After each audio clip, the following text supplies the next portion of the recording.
Lycos, I think I found the most terrifying boss in the entire Sonic the Hedgehog universe. I bet. Let's go. Trust me when I say this, you will wonder what corner of hell did this thing crawl out of to somehow make it onto the face of a Sonic the Hedgehog game from my childhood? I'm disturbed, yet highly intrigued. Please go on.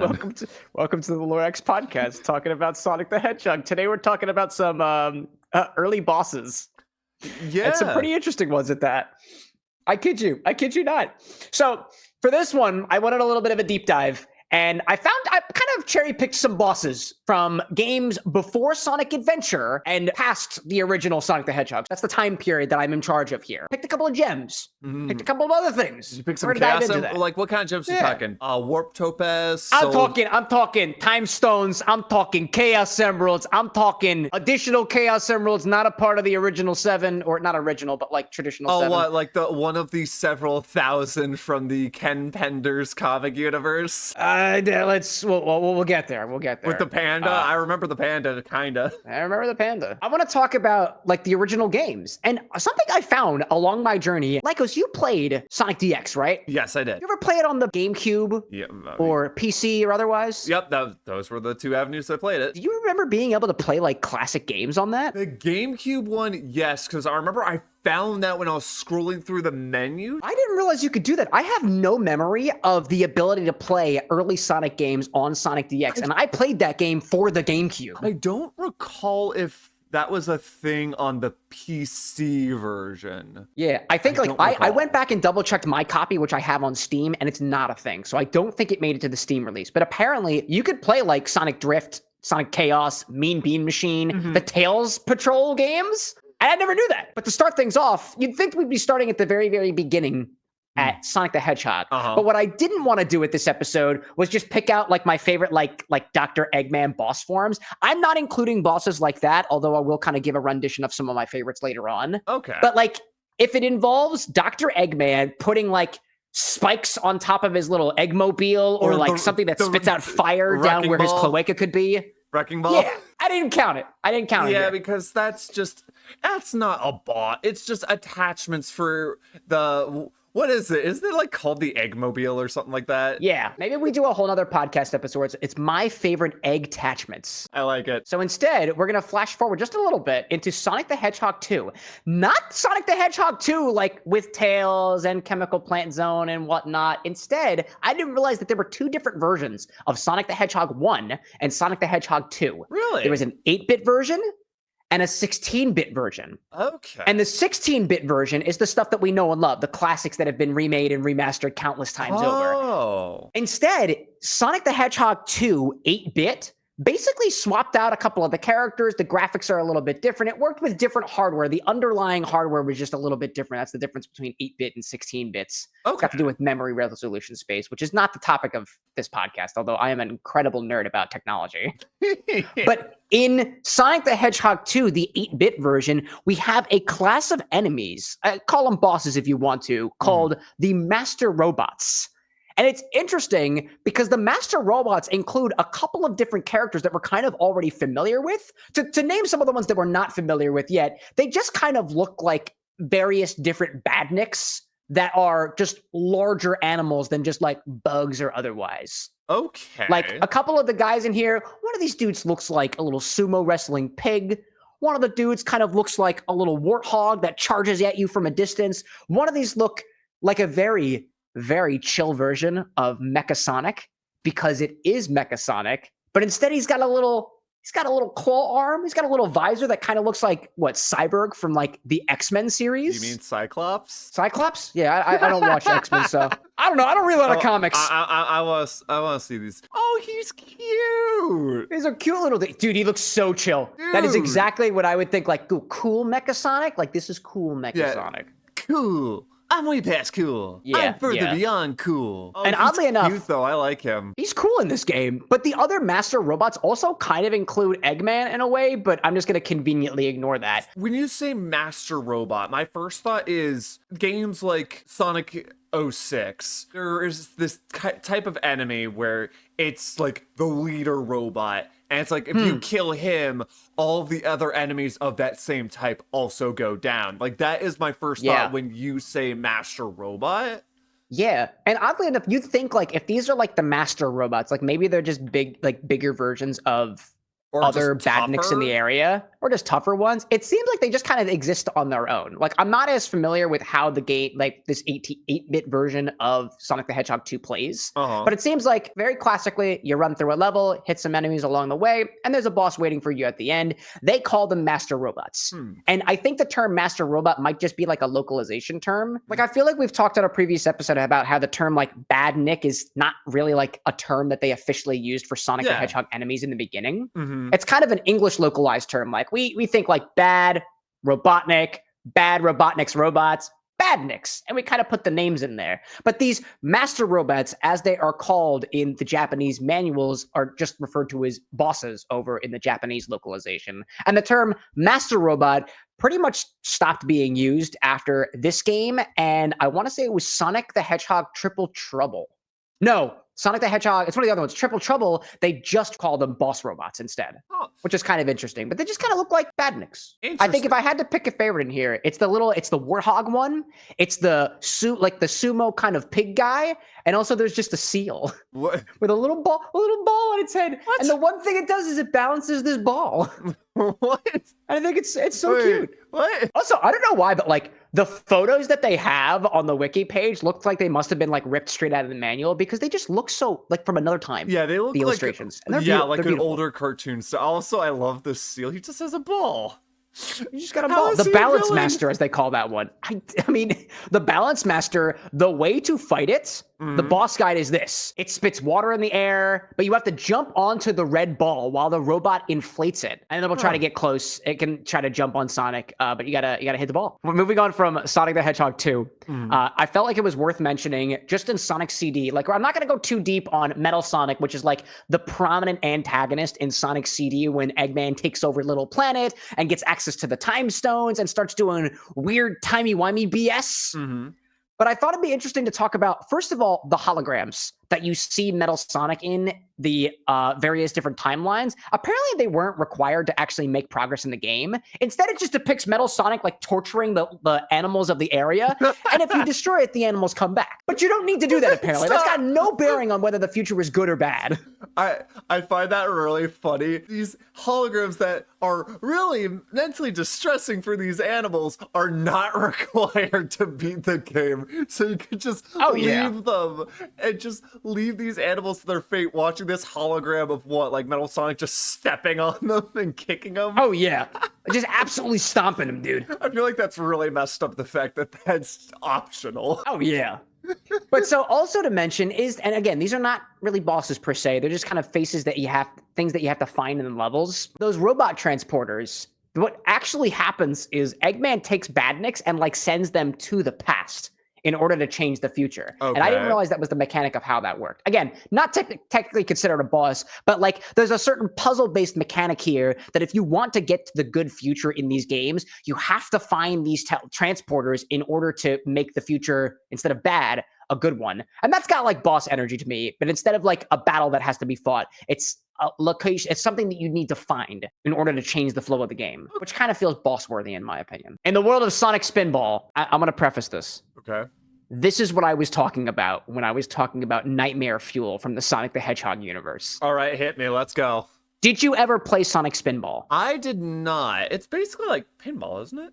It's basically pinball, right? I played it a little bit, but I really sucked at the game. I like pinball. The basic premise is that you find yourself on Veg-O Mountain, I believe it's called, which is a big roboticizing or big robotizing facility that Eggman is using, pre-Eggman, when he still looked like he had the little pinhead action going on there, when he was, still doing his whole roboticizing thing and roboticizing little woodland creatures and stuff. Inside of this Veg-O Mountain are a variety of different areas, the first one being the Toxic Caves. And apparently, because I was bad at this game, I saved myself from the horrors that lied within. Because the bosses from this game are freaking terrifying. Okay, hit me. The most prominent one, to start off with, the most prominent one is this boss called Scorpius. Okay. All right. Hello, cute I seal wanna friend. I wanna know your reaction to this guy. Okay. I currently just see cute seal friend. What am I? What?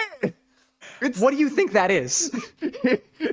because to me, it looks like Eggman's evil face with absolutely no scleras smacked onto a scorpion robot with a stinger tail that looks like it's gonna try to probe Sonic in ways that it's just eerily excited for. You're not wrong. I wanna say that there's something to be, that maybe it's supposed to be a badnik or other. I tried to go back and play this game. I wanted to fight this boss. I wanted to see it with my own 2 eyes, and I freaking failed at the game. I played it for a solid 2 hours and couldn't get far enough into it. Oh, but man. this thing this is uncanny. It's creepy.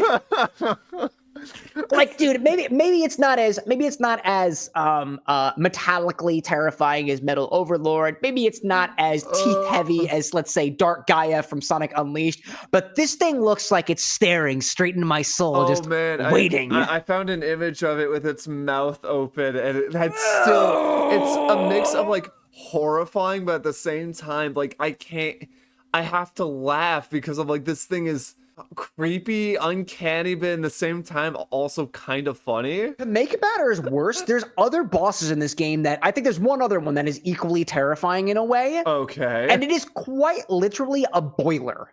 Like the boss boiler? itself. A boiler of some sort. I don't know if it's boiling water, to be safe, because it doesn't look like water to me.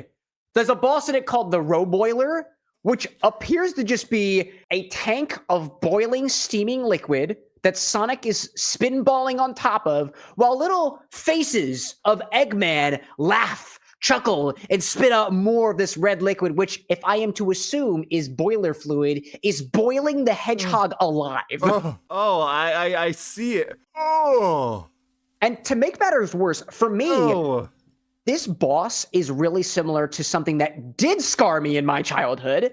And did you ever play Cave Story? No, I did not. Because the final boss of Cave Story is this like evil wizard guy known as Ballos, and he's kind of freaky looking, and he's a little bit of a madman. But what's even more terrifying is his final boss form is a collection of spiky balls and eyes that, when you keep fighting it, begin to get a little gory. There's like spirited red skulls and faces that are inside of it. And to me, when you place Ballos' head right next to the Roboiler, they are eerily similar. Why does this guy, he looks like a meatball, and then like with the like little things around it, it gets like biblically accurate meatball.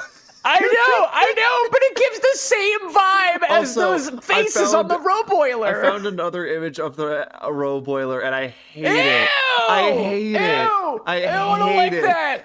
I don't like that at all. It's making it worse for me. I hate this. Oh, jeez. I have to play this now. Dude, we should play this together. Oh my god. I want to see it happen. It's kind of terrifying. Oh, I want to play it so badly now. Oh man, there are other bosses in Sonic Spinball too, but like none of them come close to the horror of the boiling a hedgehog alive while laughing and spitting out red fluid, and like, I don't know, Eggman's eerily excited face on a scorpion body. The music there is evidently pretty dope too. Like, so mentally scarring bosses and enemies, but the music slaps, so it's okay. Dude, but the vibe of the music does not match the vibe of the enemies. I think it is a very interesting combination if you want to give that a listen. I will. Please tell me we have more mentally scarring bosses from this game. From this game, there's not too many more. Of the other notable bosses there is the Veg-O machine, which is the machine that conducts the robotization, and this thing isn't too terrifying. It's kind of purple. Okay. It's got a little, if anything, there was one thing in the center of this machine that looks like it could be its own like little like baby fetus monster or something. Do you see what I'm saying here? Yeah, it's almost like it looks like a dead cat. It does. It totally does look like it looks like a purple cat. It's giving me the vibe of like, you know that one story where it's like the utopia exists in peace at the eternal suffering of one individual? Uh-huh. That's the one individual. Honestly, like, And it's like a little cat who's just like in constant pain, like constantly dying and existing, like Schrodinger style. this reminds me, I don't know why it's giving me the same vibes as in Dragon Ball Z, like Cell when it's in like its tiny little like fetus form. I don't know how else to describe it. Ooh, sure. Like yeah. that's the same vibe I'm getting from that cat. The other boss is worth mentioning. There is a Robotnik ship, which basically just looks like Robotnik inside of a ship, pinheaded Robotnik. Yep. And there's an 8-bit version of the game, similar to what we were talking about before with the Sonic the Hedgehog one, where the Veggie Machine and Road Boiler are still the same, but there is a final showdown boss and a Toxic Pools boss. I'm almost curious where it's like the person designed the first two bosses, and then they went to playtesting, and then they're like, hey, Ted, your designs are kind of mentally scarring our playtesters. We're gonna let you go. And we're kind of. And then they're like, we're pressed for time. We don't have time to redesign them. Well, we're using Ted's designs then. We're keeping it. We're keeping it. So I want to try to keep things a little lighter now. I want to move on. Move on to a game that I actually played a lot of and was not the best at as well, but I certainly got farther into it than I did with Sonic Spinball. And it was the Mean Bean Machine. Okay, I love that name. And I didn't realize this, but do you recognize these characters that I'm about to send you? Recognize any of these guys? Coconut Grinder and Scratch. Oh, yeah, I didn't from realize the Saturday this. morning cartoon show. Yeah, I didn't get far enough into it, but I didn't realize that those characters from the TV show was actually in the Mean Bean Machine, which I thought was interesting. And one of the things that I thought was kind of cool as I thought about it was I thought to myself, did the game come out first? And did the show copy it? Or did the show come out first and the game was copying it? And from their release dates, they came out about the same time. Really? I'm inclined to think that the two of them were actually co-designed. They planned on releasing the Saturday morning cartoons as well as the Mean Bean Machine, so that the characters that you see in the game matched what you saw on the TV show. Interesting. Because Mean Bean Machine came out in November of 93. And yeah, that would actually track because the show released September 6th of 1993. It's interesting that the characters from this game came out at about the same time as the corresponding characters in the Adventures of Sonic the Hedgehog TV series, not to be confused with the Saturday AM ones, which I never actually watched. Because the ones with like Sally Acorn and stuff. Yeah, because I had that backwards in my head. I thought Adventures was the one with like Sally and like the people from the comics, and Saturday morning AM, Sat AM, was the one with where it was just Sonic and Tails. It had the whole like Sonic says. Oh yeah, classic. Yeah, and that had Scratch, Grounder, and Coconuts. And like there's one other character from the Mean Bean Machine, which I just thought was kind of cool based off of his design. The dude's name is Sir Fuzzy Logic. What? Like, I kind of dig like the furs he's got going on. Oh yeah, dude, he's got like Also, furs. He's got the ponytail. Like, ball hands, or are those like boxing gloves? I think they look like boxing gloves. Per que no los dos, could be both. Yeah, but I kind of like him. It's interesting too because this is the first time on this wiki page that I saw mention of the Sonic the Hedgehog Encyclopedia, so-called the Encyclospedia. Love it. Hey yo. And apparently Sir Fuzzy Logic is actually featured in the Encyclopedia with a quote. And the quote is, 7 Chaos Emeralds and Dr. Robotnik will become a god. And evidently, Ian Flynn, a guy who I feel like we might have touched upon maybe once or we've twice talked before. about him before. Talk about Ian Flynn, confirmed that this reference to the Encyclopedia referring to something that Sir Fuzzy Logic would say is a reference to Undertale, and specifically a line that Undyne says in referring to the king of monsters, Asgore, when she says, 7 human souls, and King Asgore will become a god. So I don't really know the rhyme or reason behind Undertale reference in Sonic the Hedgehog lore referring to a character from a game way past in 1993, but like, they do kind of look similar in a way. Undyne and Fuzzy Logic. That's a bit of a stretch. I consider that tuft on his head to be a little fish fin.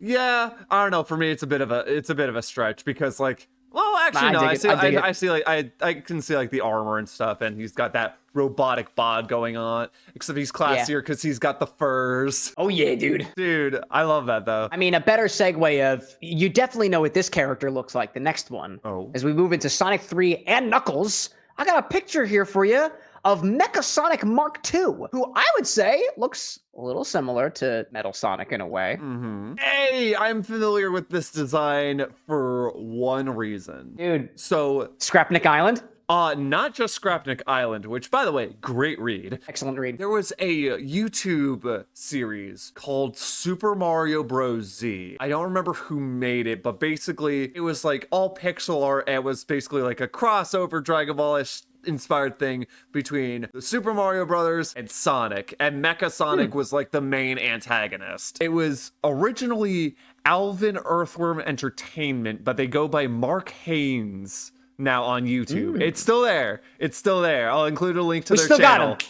Still works. Yeah, I don't know if it ever finished though. I would actually love to know, because to my recollection, it never finished, because basically they got to like a cliffhanger part and then it went on a indefinite hiatus. It was really good, really well edited too. Anyways, so I figured mentioning just briefly like Mecha Sonic Mark II, because this robot is the first robot that we see to have a super transformation later on in Sonic 3 at the end of the game. Oh. Which I thought was kind of cool. And I would love to do a whole episode specifically talking about the different iterations of Metal Sonic, because I feel like that could be an entire episode on itself. So I don't want to dive in too deep. Yeah. Instead, I want to direct your attention to this creepy little, gazing red eye that's currently staring at you from across the room and just watching.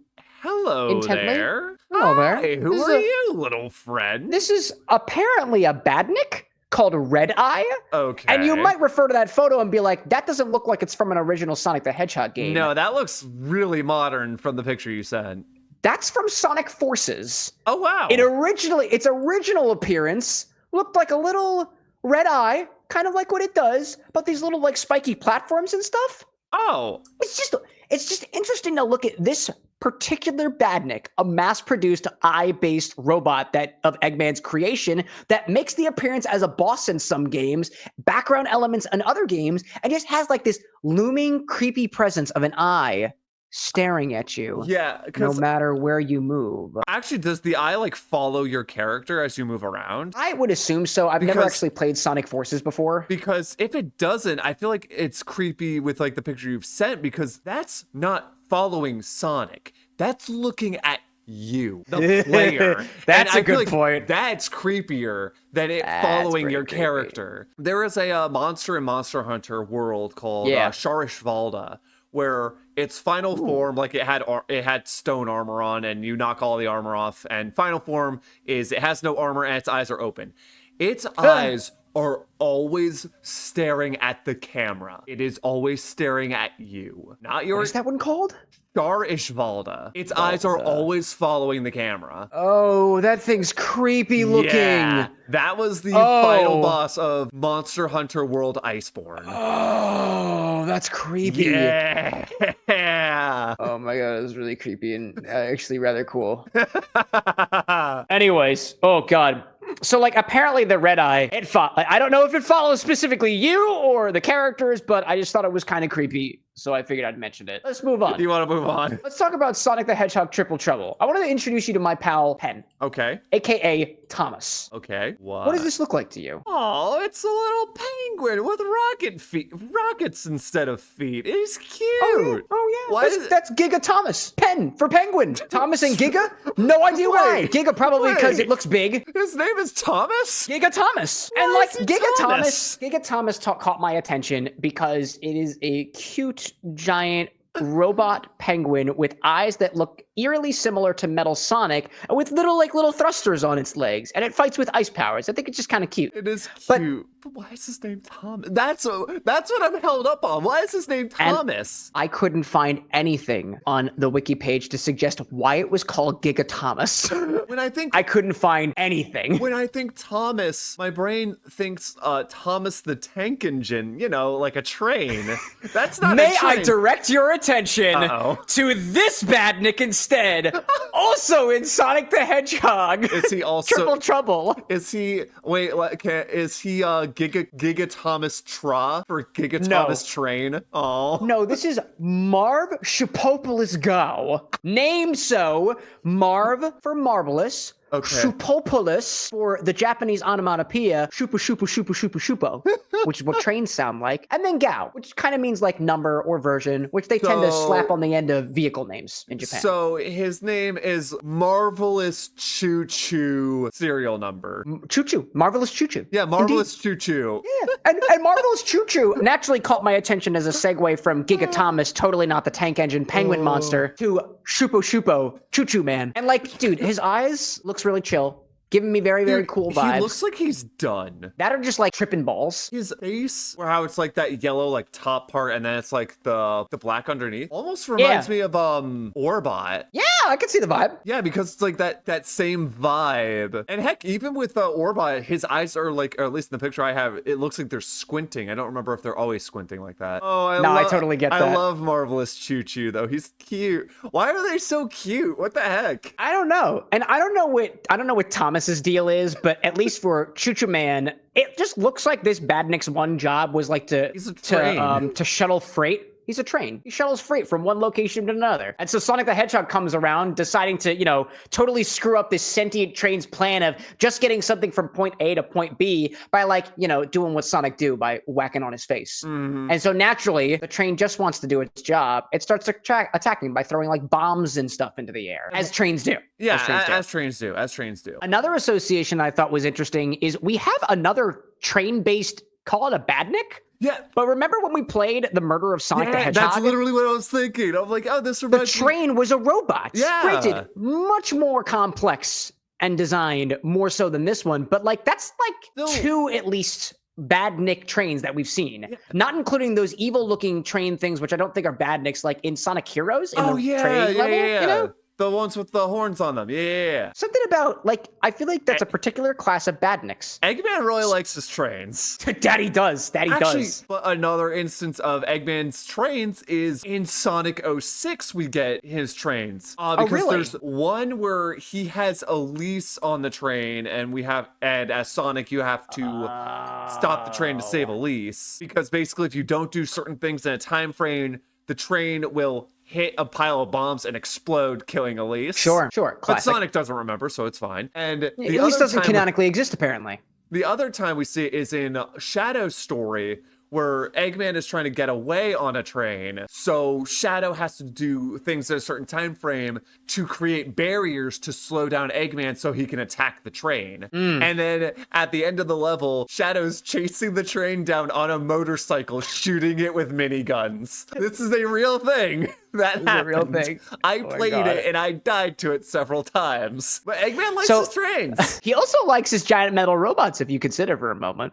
As a segue to Knuckles Chaotix, another game that I've never played before. I've always wanted to play because Team Chaotix. Yeah, because I believe that was our first instance of Team Chaotix, and it's the full team, but because I believe Army is in there as well. And Army, I don't think we have seen. Army? Yeah, Army the Armadillo. I thought that was Mighty. Oh, Mighty the Armadillo. I don't know why I kept calling him Army. Oh, no, that's okay. Armadillo, duh. Yeah. And actually, he makes an appearance in Sonic Mania Plus. Oh, that's as well as with Ray the Flying Squirrel. I'm not familiar with Ray the Flying Squirrel, but I did. Neither am I. I forgot that we talked about that. Yeah, he does show up in Sonic Mania Plus. But I'll direct your attention to a version of Metal Sonic that appears in specifically Knuckles Chaotix. Again, not going to go too deep into this, but this is a red giant version of Metal Sonic called Metal Sonic Kai, which kind of means upgraded, version 2, advanced, at least in the Japanese language. And it looks strikingly similar to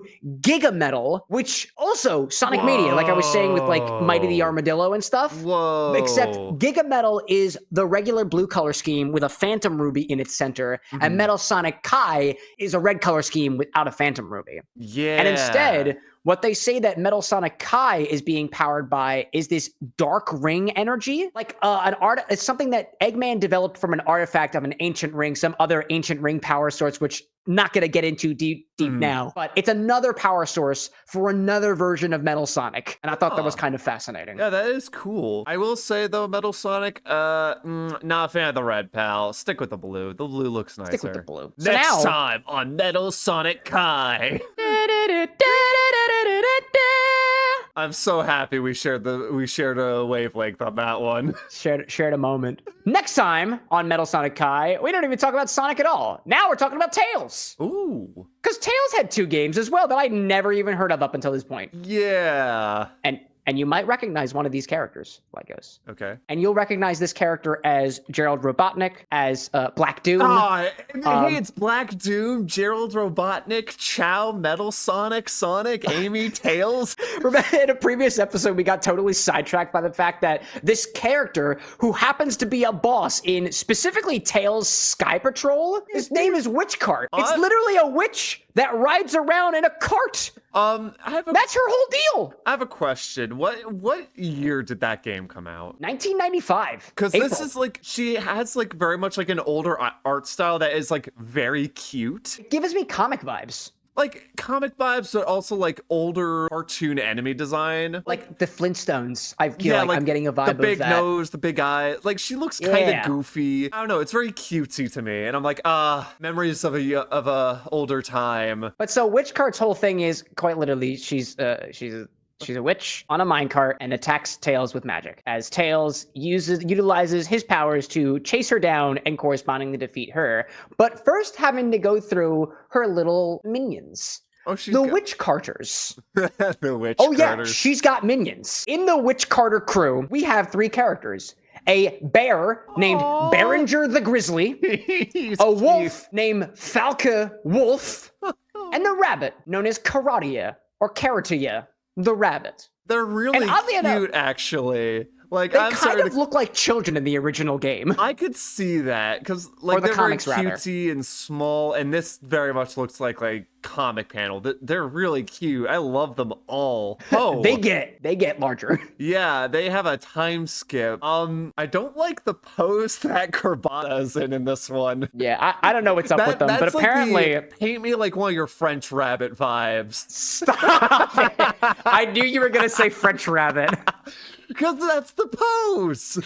Oh my gosh, yeah. Also, I will say from this picture, I like that all of their boards, which look like the extreme gears from the Sonic Riders, they very much look like their carts from the original iteration of them. So I love that attention to detail. That's really cute. But yeah, that whole like Tails Sky Patrol game seemed to have this style of things that are a little more cute, a little more younger in style, which kind of makes sense because Tails is still what, like canonically 5 years old or something? I think he's like 8. Yeah, he's 8 because I think Cream is like 6. Real little kid there. So it kind of fits the vibe of Tails Sky Patrol, which I thought was a really cool attention to detail at the time. He's like the cutesy little brother. To take things further a little bit into Tails' next game, Tails Adventure, we're in an empire called the Battle Cuckoo Empire, and these types of enemies take a turn in a different direction. Okay. We have like these bird type creatures who are anywhere between mad science style to Soviet battle bird. I'm sorry. These guys have such a vibe. What? They are giving me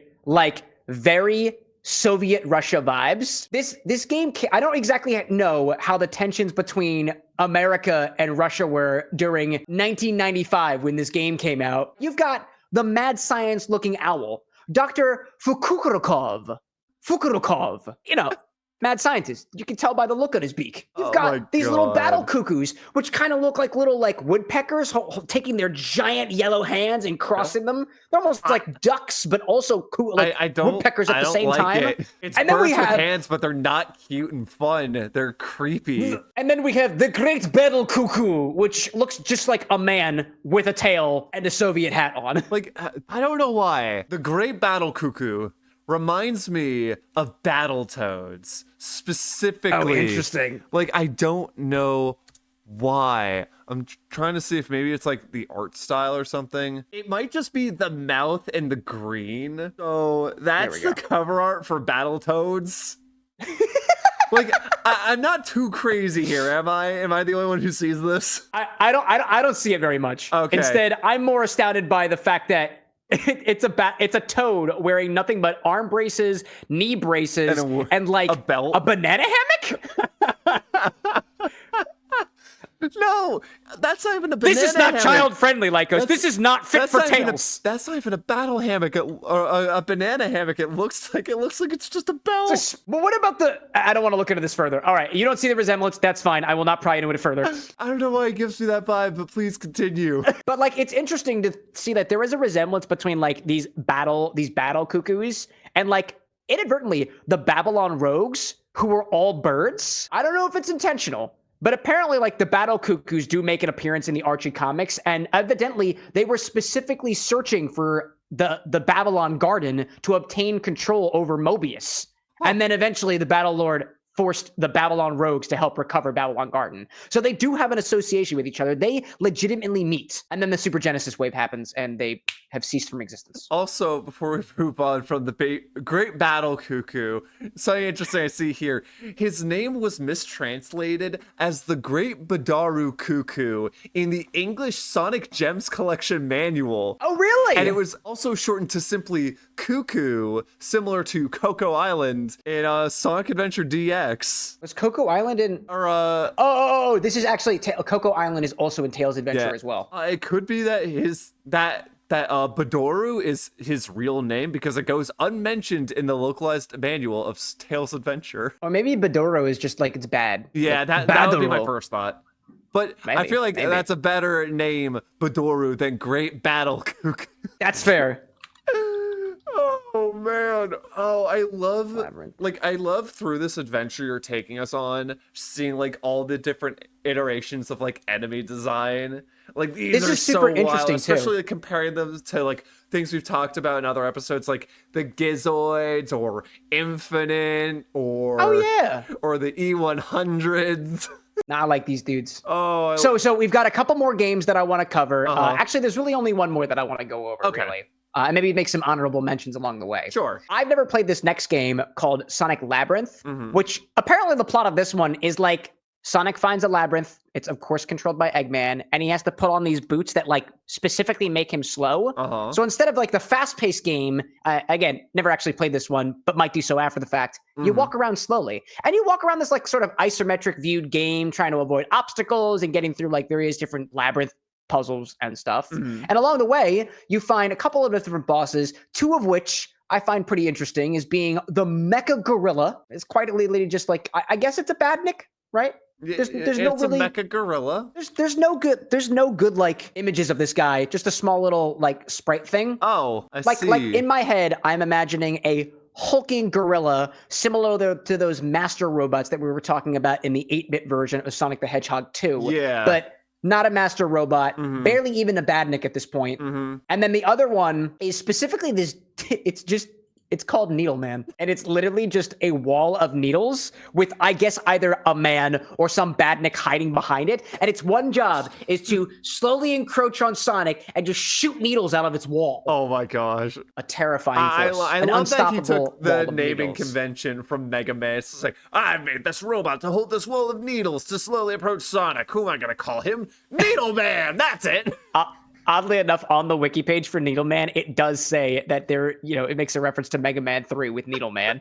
Coincidentally, both Needlemen are blue, says the wiki page. But like, is there anything blue on this thing aside from the wall that holds the needles? I mean, it's kind of like a bluish gray, so I could see where they're coming from. And if you look at the shade, like that is definitely like blue. And then I would wonder, like, is Needleman's wall really a part of Needleman, or is it something that Needleman wields? But apparently, in the world of robots, we have a little bit of wiggle room. Equipment, or is it actually attached to him? Because it's not. I got a feeling it's attached.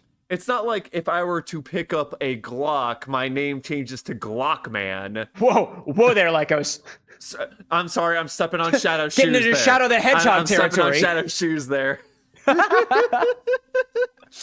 There's also another boss in it, quite literally just called Smiley Bomb, and it's a bomb with Eggman's face on it. And it drops bombs with correspondingly not Eggman's face on it. I wish I could meet like the people who designed these and like talk to them and like ask questions and be like, what was the inspiration here? I would like to shake your hand and ask, so what was going through your head and in your life when you developed Needleman? Dude, actually, are you okay? Are you better now? If I had to talk to one of them, it would be whoever designed the, what was it, Scorpio? Yes, and the Hedgehog boiler is what we'll be referring to it. Oh my god, I would love to meet the people who designed them, be like, well, and ask them their thought process. Or rather, like, because I know it was a while ago, it'd be interesting to see what else these folks have worked on. Yes, that would be cool. And see whether or not the stuff that came out after the fact or even before the fact shares some similarity in that Uncanny Valley type character design. If we get popular enough, I would love that. Get them on the show. It'll be great. Now that we're nearing the end here, I've pretty much gone through all the games that I wanted to mention. I'll slightly mention Sonic Blast and Sonic 3D Blast. There weren't a lot of like bosses in that game. I don't think there were any bosses in that game that weren't just Eggman with corresponding attachments to his Eggmobile and stuff. But there was something about like the isometric style of Sonic 3D Blast specifically that was really uncanny for me as a kid. Okay. Like, if you ever played this game, you'd find that, like, the graphics were kind of low, but the control of the game was very, very fluid. And it almost was like, mechanically, the frame rate was a hell of a lot higher than the resolution that the game was working with. Like, just watching Sonic move around so fluidly in this, like, 32-bit, like, world of his was kind of unsettling to me. Yeah, and, like, it was too fluid? It was too it felt weird. And I don't have any other words to describe it other than it felt weird. Oh man, if I have like from access to it, from I'd a love different to play. time. Ooh. Oh yeah, dude. It straight up felt like it came out of a different time. And it did, admittedly. And it was a game that I think when I was reading through some of the wiki pages, people are like, yeah, we don't talk about the Sonic Blast games. I can see why.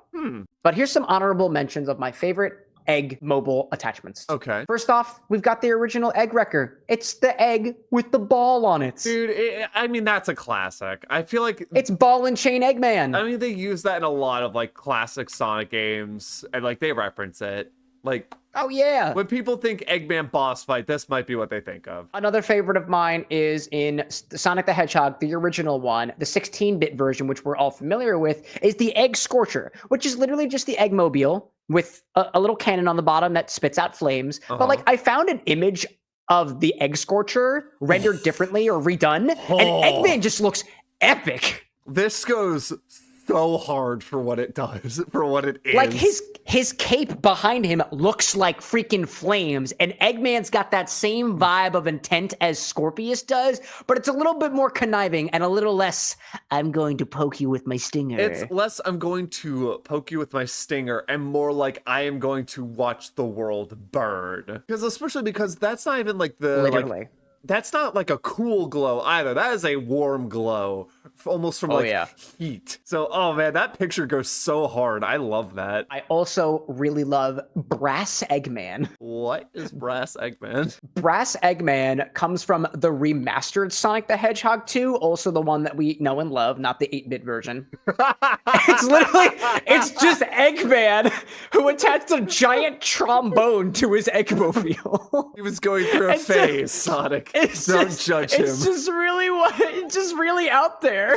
You know, instead of getting the egg dealer in Shadow the Hedgehog, why couldn't we get a return of the, what was it, brass egg? Yeah. Oh, man. And apparently, this is one of 2 bosses that you can find in Hidden Palace Zone. And I think it's just kind of, I'm trying to look here whether it's like just random whether you fight it or not. No, that needs to be mandatory in every Sonic game. I love that. Trombones need to be mandatory. Oh man, because everyone knows that Sonic doesn't like trombones. It is the boss, but it's one of 2 possible 6th bosses. Oh, that's actually so evidently there's a different route. Interesting. I guess there's 2 different routes, I suppose. That'd be interesting for like in a 2D Sonic level. Where if there's like a branching path, like going up or down, and basically like if you go up and finish it, it's one boss, and if you go down and finish it, it's another boss. I think that'd actually be really neat. Yeah, and I'm trying to confirm because it says there's 2 options as the 6th boss, and I didn't realize that when I looked through this the first time. I'm trying to figure out the other one. So you either go to the Hidden Palace Zone and you fight Brass Eggman, or you go to the Mystic Cave Zone and you fight the Egg Digger with the drills Oh. attached to it. Uh, Not one of my favorites. is it the one where it's just got the 2 drills on the side? Oh yeah, yep. Oh. That's pretty much it. That's a You got it. boring one. You got it. Lame. I feel like And they the only almost other one- reference that in Sonic Adventure because the first Eggman boss you have, it has like these extra like wings and jets on the side, and when it tries to attack outside the missiles, it pulls out 2 drills and dive bombs at you. I'm almost curious if that's a reference. But the final egg boss that I'm a big fan of is the classic Big Arms. I see why you're a big fan of Big Arms. I mean, it's because of the music, dude. Do you remember how the song goes? No. It's like down, down, down, down. Oh, it's that? Yeah.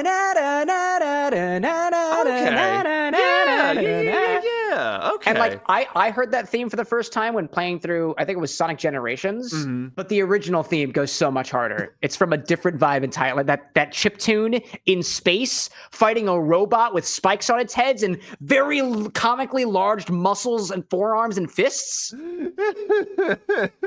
Wild. It's funny. Eggman giving Tails sass for having a comical amount of mint. Looking back, Eggman had a comical amount of big arm. And like Big Arms, like this Big Arms appears in a couple of different iterations here. Like it's in Sonic Generation, it's in Sonic 3 and Knuckles. That's pretty much it. But it's cool.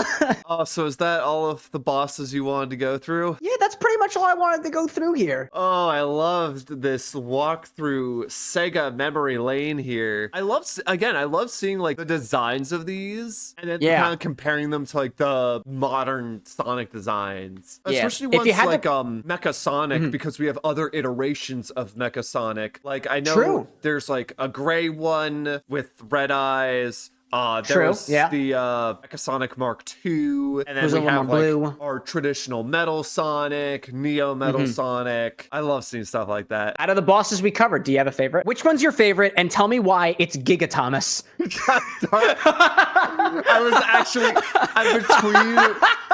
I'm between. First off, it's Giga Thomas Penn for Penguin. Excuse me. It's between Giga Thomas, Marvelous Choo Choo, and Witch Cart. Because Witch Cart, I unfortunately with Witch Cart, I think they patched that bug. Yeah, on the wiki. Yeah, so she's not every character now. Man, If I had to pick Witch Cart 3 or Witch Cart 3 and Witch Cart. Witch Cart 3. Tails Adventure 3 and Witch Cart. No, it's Witch Cart Adventure 3 and Witch Cart. Oh, excuse me. My favorite? Wait, Witch Cart X Witch Cart Generations. Oh yeah, dude. But no, I love Witch Cart, Giga Thomas, Marvelous Choo Choo, and of course I have to have one for Scorpius because that is just a nightmare. My least favorite boss is definitely Scorpius. And I think my favorite guy was that Great Battle Cuckoo. Just because it just seems like there's a bunch of other bird creatures that exist here, and this just looks like a dude cosplaying. Dude, and he's like, but I want to be a part of the birds as well. I have big gut like bird. I am big bird. Let me show you power of big bird. I can sit on many egg. I can warm many egg. Lead to big harvest. Great battle cuckoo like big harvest. Oh my gosh. So speaking of our next big harvest, next episode, Lycos, you're going to go through some of the more modern bosses, right? Yeah, so basically I am going to go from Sonic Adventure and beyond. A lot of bosses to cover, a lot of which are going to be fun trips down memory lane, because I basically start playing Sonic games after like Sonic Adventure and Sonic 2 Battle, so like I'll recognize a lot of these bosses, so I'll be like, oh yeah, this guy, yeah, he sucks, or hey, I thought his design was silly. I look forward to it too, because I kind of grew up playing those games too. Some of those bosses have gotten lore in recent years, so I want to talk about that. It'll be really cool, really excited. So thank you, Cameron with an X, for taking us down memory lane here. Thank you, Witch Cart with an X. Thank you, myself, Witch Cart. Hi there, my name was Witch Cart, and you can. Oh my gosh. I'm Cameron with an X. Thanks so much for listening, everybody. You can find me on Twitch, YouTube, mixing up drinks inspired by our favorite video games like Sonic the Hedgehog. And I am Lycos Lore. You can find me on YouTube, where I am doing some fusion of games, mixing games together, and just playing games with my friends. And we will see you next time. Peace out, Sonic peace out, fans. guys.